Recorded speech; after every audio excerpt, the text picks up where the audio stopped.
Сайн байна уу? Класс цагийн сургуулийн удирдлагын систем дээр сургуулийн менежер багшийн илгээсэн дүнг хэрхэн батлах талаар заавар өгж байна. Сургуулийн менежер өөрийн эрхийг нэвтрэн ороод зүүн талд байрлах журнал засна. Журнал нэгтгэл дэд рүү орно. Үүссэн дэлгэсний үнэлгээ 2 хяналт дээр даран улаан одтой хэсгийг дүүргэнэ.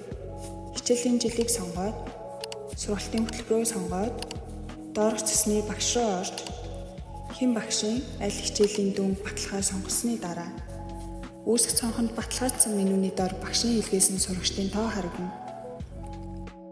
Үнэлгээний дунджаас харалтаах ногоон тэмдэг дээр даран сурагчдыг сонгоод батлах тавчин дээр дарснаар багшийн илгээсэн дүнг амжилттай батлана.